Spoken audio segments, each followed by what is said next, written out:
Andi Ramang mengikuti kompetisi PSM. Ramang mulai memperkuat PSM Makassar pada tahun 1947. Pada sebuah pertandingan, ia mencetak sebagian besar gol dan membuat klubnya menang 9-0. Sejak itulah ia dilamar bergabung dengan PSM.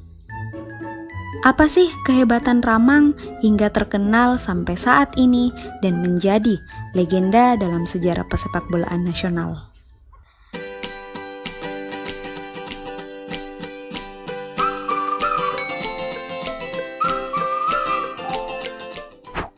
Andi Ramang adalah seorang legenda sepak bola Indonesia dari PSM Makassar yang terkenal di era 1950-an.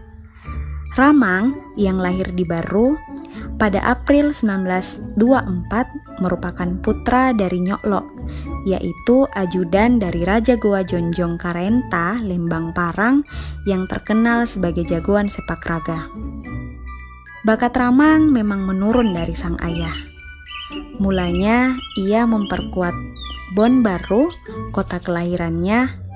Namun menjelang proklamasi 1945, ia membawa keluarganya pindah ke Ujung Pandang dan meninggalkan usaha warung kopi yang ia bangun bersama istrinya. Sambil melakoni profesinya sebagai pemain sepak bola, Ramang juga menjadi seorang kenek truk dan tukang becak. Namun, ia terpaksa meninggalkan profesinya karena sibuk bermain bola. Ramang memang tak bisa lepas dari lapangan sepak bola. Baginya, meninggalkan lapangan sepak bola sama saja dengan menaruh ikan di daratan. Pada tahun 1952, Ramang mengikuti latihan di Jakarta. Ini menyeretnya menjadi pemain utama PSSI. Didampingi Suardi Arlan dan Nur Alam, ia bagai kuda kepang di tengah gelanggang. Permainannya sebagai penyerang tengah sangat mengagumkan. Maka, setahun kemudian, ia keliling di beberapa negeri asing. Namanya meroket, menjadi pemain favorit dan disegani oleh pemain lawan. Pada lawatannya di tahun 1954, dia ke berbagai negeri Asia. PSSI hampir menyapu seluruh kesebelasan yang dijumpai dengan gol menyolok. Dari 25 gol, 19 diantaranya lahir dari kaki Ramang. Berkat prestasi Ramang, Indonesia masuk dalam hitungan kekuatan bola di Asia.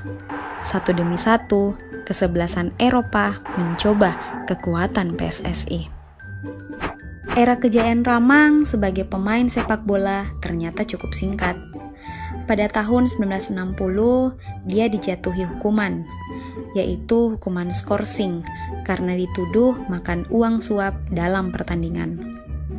Tetapi di usia 40 tahun, Ramang masih sempat memperkuat PSM pada pertandingan di Medan.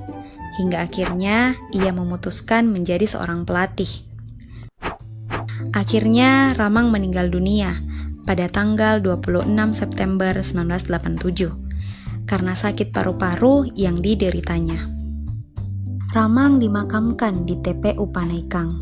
Hingga sekarang salah satu julukan PSM Makassar adalah pasukan Ramang. Inilah kisah hidup yang singkat dari mantan pemain sepak bola terkenal dari Makassar. Di balik kesuksesannya, banyak tangis dan haru yang dia alami, hingga terasingkan, kekurangan, dan kemiskinan. Namun satu yang pasti, beliau adalah orang hebat, yang mengajarkan kita semua arti dari sebuah ketekunan meraih cita-cita. Mari